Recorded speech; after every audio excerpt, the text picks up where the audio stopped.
Gonéhem, une petite commune de 2360 habitants au nord de la France, dans le département du Pas-de-Calais. Un bourg paisible et tranquille, loin du tumulte de la ville et de ses préoccupations. La ville de Gonéhem, c'est une petite ville, un village résidentiel près de Béthune. La majorité de la population était purement agricole il y a encore quelques dizaines d'années. Beaucoup moins maintenant, mais enfin, ça c'est le lot de nos villages dans ce secteur du Pas-de-Calais. Nous sommes le 28 janvier 2015. Comme à son habitude, Sabine, une cuisinière de 51 ans, part travailler très tôt dans la matinée. Elle laisse seul à la maison son compagnon de 45 ans que nous nommerons Martin et son fils Antoine, 15 ans, qu'elle a eu d'une précédente union. Après sa journée de travail, Sabine rentre, mais Antoine n'est pas là. Sabine pense qu'il est chez un ami au départ. Martin lui indique qu'Antoine est parti, comme il a l'habitude de faire. Sabine multiplie les appels, mais Antoine ne répond toujours pas. Pourtant, la mère de famille ne s'alarme pas, persuadée que son fils ne voit pas le temps passer.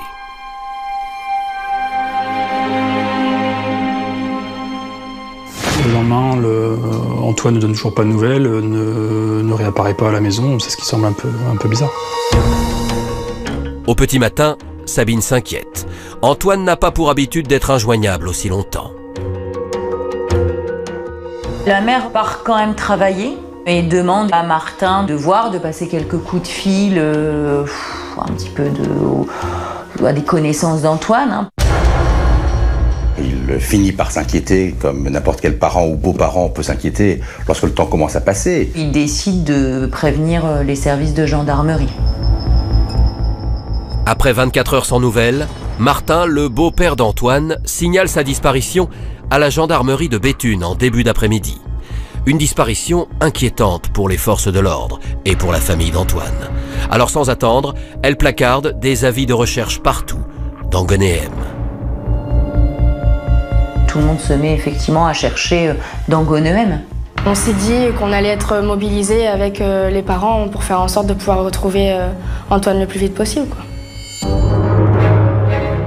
Malgré l'implication de son entourage, Antoine ne réapparaît toujours pas. Pourquoi ne donne-t-il aucune nouvelle? Le jeune homme de 15 ans a-t-il fugué? A-t-il été victime d'un simple accident? Ou court-il un danger quelque part dans la ville?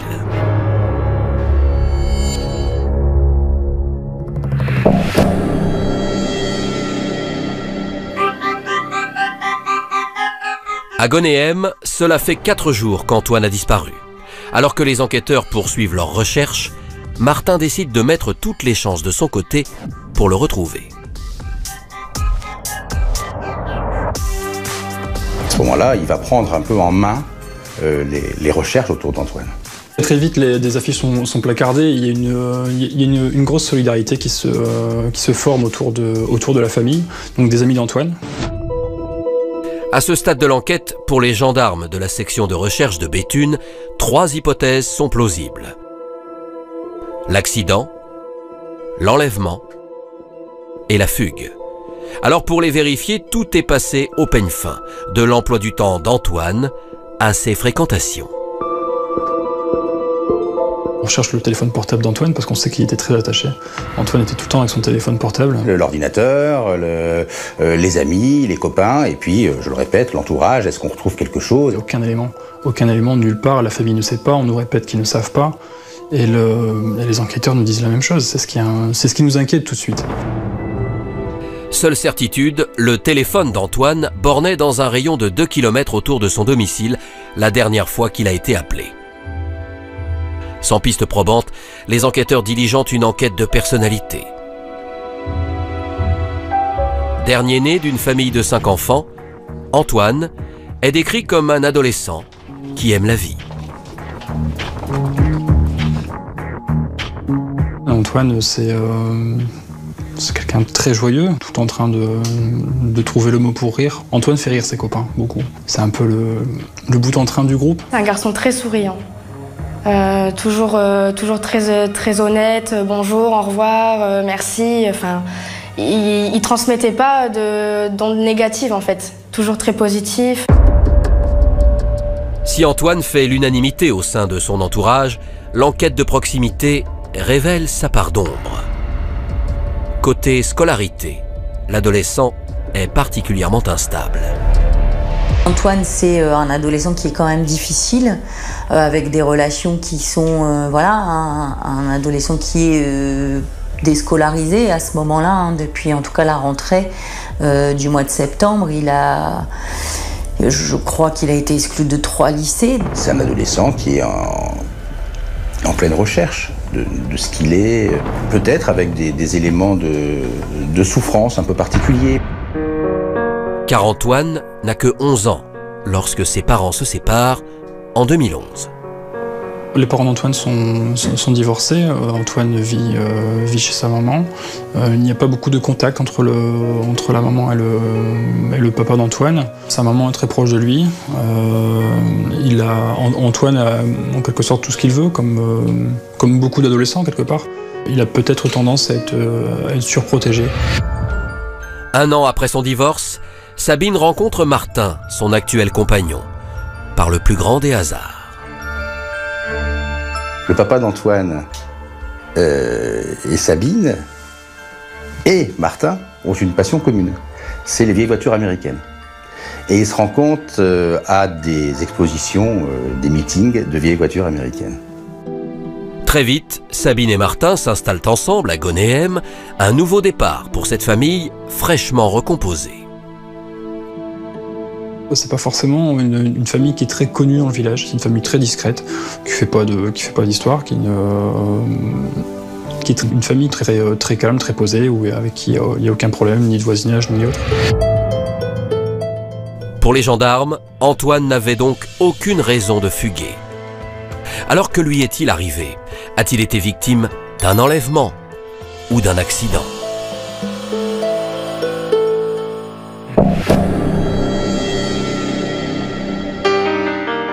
Trois semaines ont passé depuis la disparition d'Antoine et toujours aucune trace de l'adolescent. Du côté des forces de l'ordre, la décision est prise. Il faut renforcer les équipes. Il y a une cellule au sein de la gendarmerie de Béthune qui a été affectée rien qu'à ça. 5 ou 6 hommes travaillaient uniquement sur cette disparition. Sur le terrain, les enquêteurs de la section de recherche de Béthune ne laissent rien au hasard. Ils vont fouiller tous les alentours du domicile pour commencer. Il y a énormément de cours d'eau à Gonéhem, énormément de fossés, il y a des étangs. Tout est sondé avec des plongeurs, avec les chiens. Il y a un énorme dispositif qui est mis en place, également un hélicoptère qui survole la zone. Il y aura également des chiens spécialisés dans la recherche de cadavres qui sillonnent les alentours de Gonéhem. Déterminé, Martin décide de s'impliquer davantage encore. Il invite le maire et de nombreux anonymes à se mobiliser pour retrouver son beau-fils, à l'occasion d'une battue extraordinaire. Un grand merci à tous d'être venus. C'est beaucoup merci quoi. En véritable chef de famille, Martin prend la tête des opérations et n'hésite pas à s'exprimer devant les médias pour faire bouger les choses.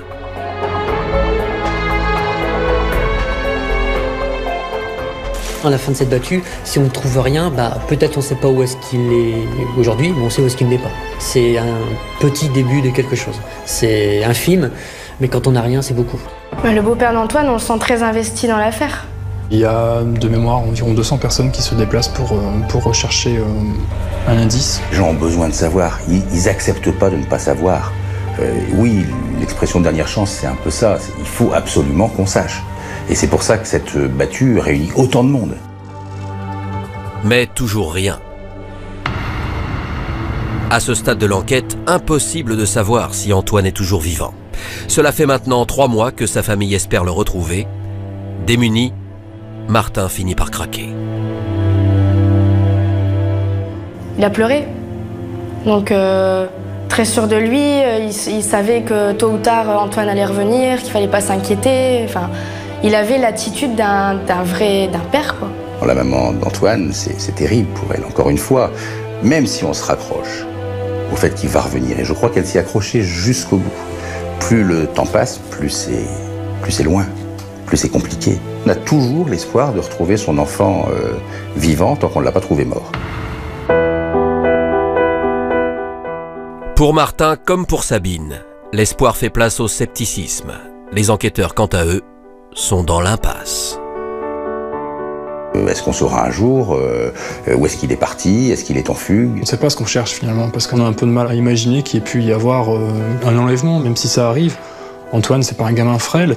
Il aurait peut-être su se défendre, se débattre. On a du mal à comprendre pourquoi on aurait enlevé Antoine.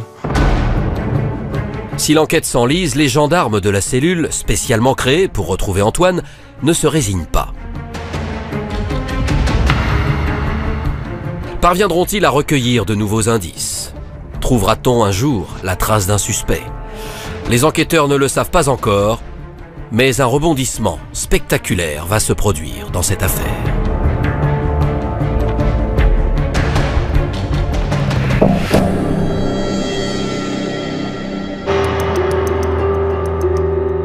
À Gonéhem, une année passe et les investigations sont toujours au point mort. Les gendarmes de la section de recherche de Béthune décident de reprendre l'enquête à zéro, espérant trouver un élément qui aurait pu leur échapper.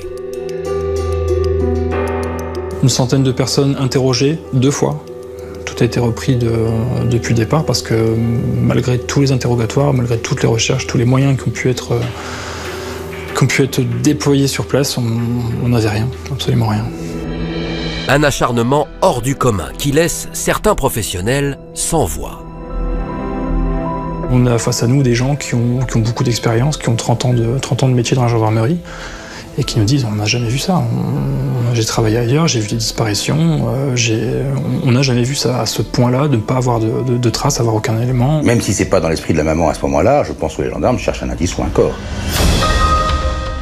Pour la première fois dans cette enquête, la cellule spécialement créée pour retrouver Antoine envisage le pire.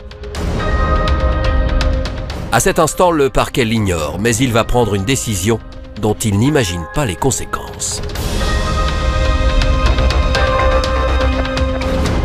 Le juge d'instruction et le parquet décident de changer la qualification de l'instruction. De disparition inquiétante, on passe à enlèvement, séquestration, homicide. Homicide, le mot est lâché. L'occasion pour les forces de l'ordre de réentendre l'entourage proche de l'adolescent. Et c'est Martin qui est la première personne de la famille à être interrogé. Les gendarmes le savent, il est le dernier à avoir vu Antoine vivant. Un élément qu'il n'a jamais nié. Au moment où il est placé en garde à vue, il est calme, il oppose aucune résistance. Sans répondre à une question précise. Il dit tout d'un coup, je vais vous dire, c'est moi qui ai tué Antoine. Et le dossier bascule. Alors que cela fait plus d'1 an que famille, gendarmes et amis sont mobilisés, c'est un coup de théâtre. Le beau-père d'Antoine s'accuse du meurtre. Je pense que pour les gendarmes, ça doit être un soulagement extraordinaire, et que tout d'un coup, on puisse enfin savoir et vérifier. Parce que c'est pas simplement une affirmation. Il va donner des éléments qu'il est seul à pouvoir donner. Martin livre des détails sur cette fameuse journée où il était resté seul avec Antoine. Les enquêteurs n'ont pas besoin de cuisiner longtemps pour qu'il raconte tout. Il raconte qu'il est monté dans la chambre d'Antoine, qu'Antoine dormait, qu'il l'étrangle avec un fil de fer. Il raconte comment il emmène le corps, comment il le met dans sa fourgonnette. Une fois son crime accompli, Martin n'a qu'un but, faire disparaître le corps d'Antoine. Après l'avoir recouvert d'une bâche et lesté de poids, il se dirige vers un canal où il jette le cadavre. Régulièrement, il va balancer des parpaings sur ce corps pour être sûr qu'il ne remonte pas. Il ne remontera pas. Pendant plus d'1 an, Martin a trompé tout le monde. Pour la famille et les proches, c'est le choc. J'étais chez ma copine et il y a une de ses amies qui me dit ça. Et que c'est le beau-père d'Antoine qui avait tué Antoine, quoi. Et franchement, sur le coup, j'étais pas bien, j'ai pleuré. J'étais vraiment pas bien. J'y croyais pas du tout. Dès lors, Martin est mis en examen pour assassinat et placé en détention provisoire. Quel est le mobile de son crime? Que s'est-il réellement passé dans la matinée du 28 janvier 2015? Comment cet homme a-t-il pu berner les forces de l'ordre et la famille d'Antoine?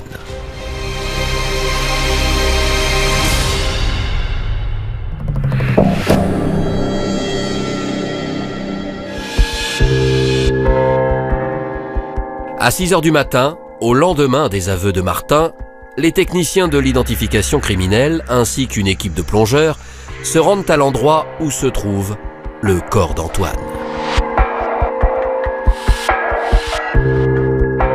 Sur les indications du beau-père d'Antoine, les gendarmes se rendent sur place, à Beuvry, en contrebas du pont de Gore,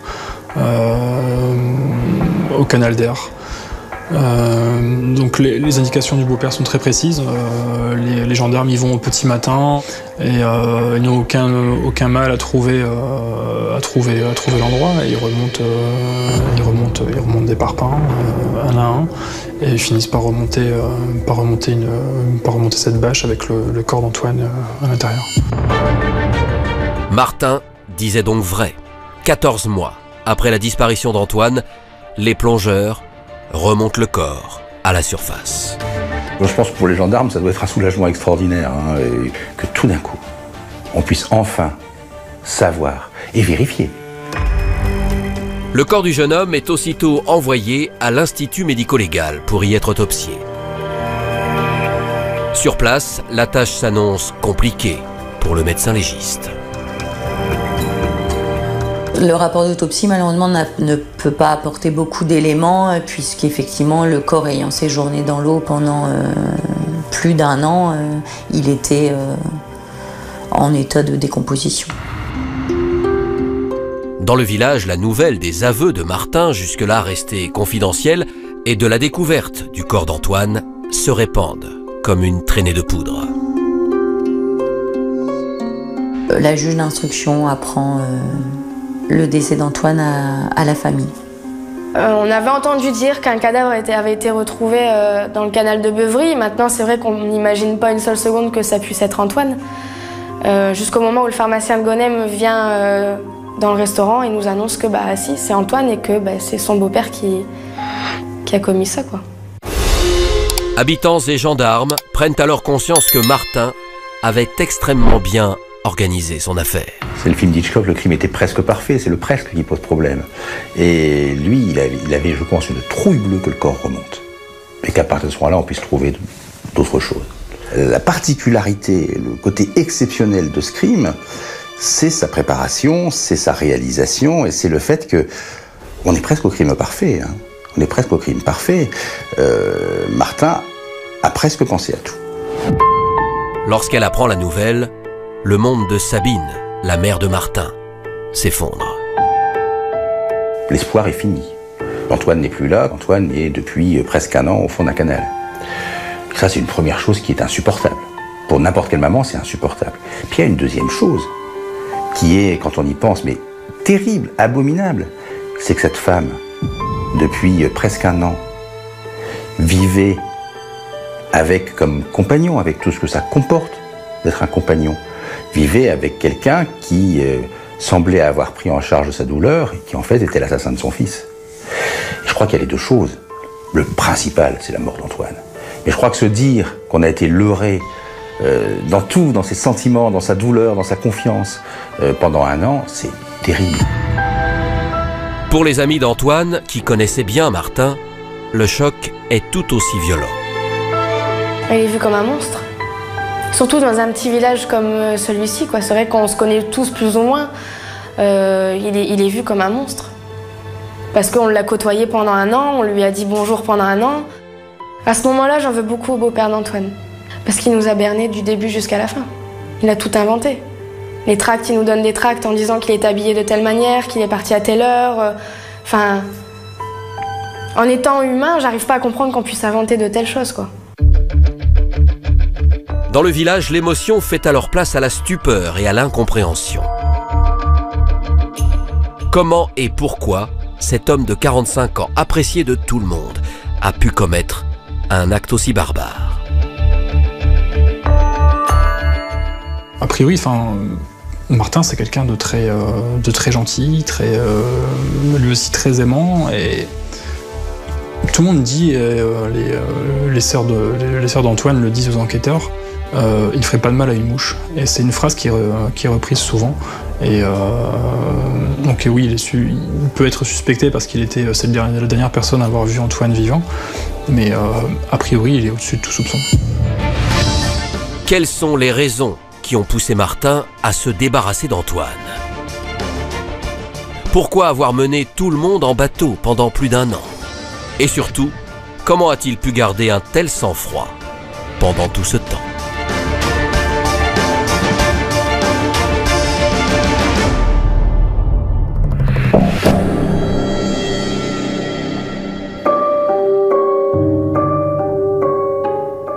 À Gonéhem, suite à la découverte du corps d'Antoine, sur les indications de Martin, enquêteurs et juges d'instruction cherchent à connaître le mobile du crime.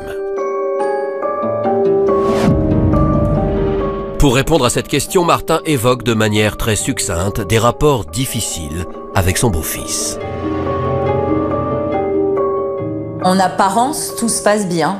Maintenant que Martin a été amené à devoir expliquer un peu le quotidien, on se rend compte que c'était quand même difficile. La raison qui est donnée, elle dépasse l'entendement. C'est parce que c'est un adolescent avec ce qu'on évoquait, toutes les complexités d'un adolescent, et que c'était compliqué à gérer. Et c'est pour ça qu'on le met à mort. Avec préméditation. Et c'est là que ça devient un assassinat.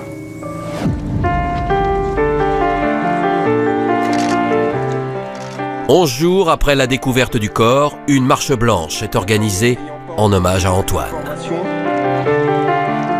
Plus de 500 personnes traversent la commune de Gonéhem pour se rendre à son domicile.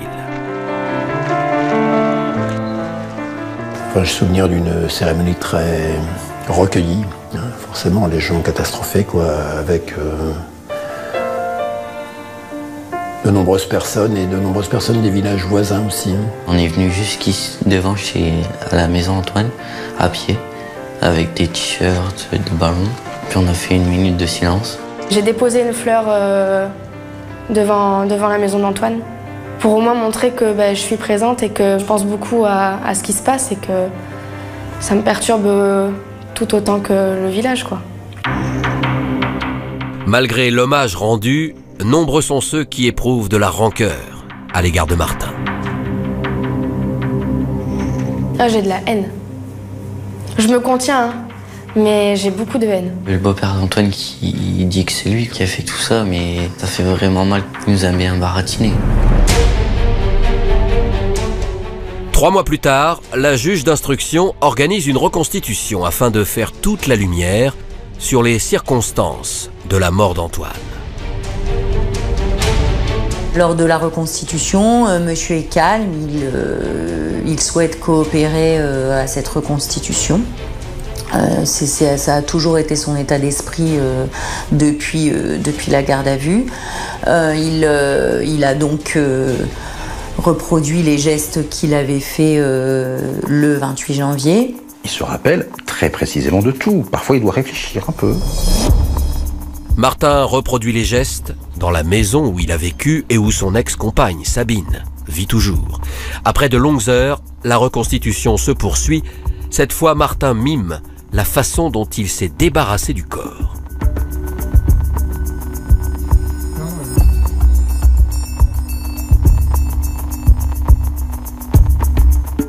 La voiture dans laquelle le corps d'Antoine a été transporté s'est pas arrêté au bon endroit.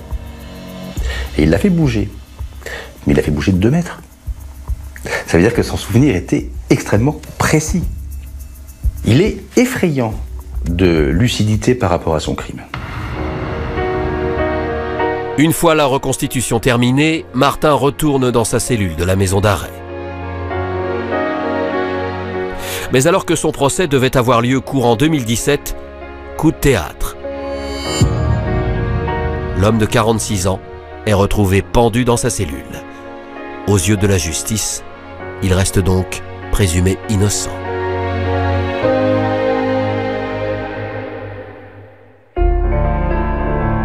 Aujourd'hui, à Gonéhem, même si la vie doit continuer, les proches d'Antoine pleurent encore la mort d'un fils, d'un frère ou d'un ami.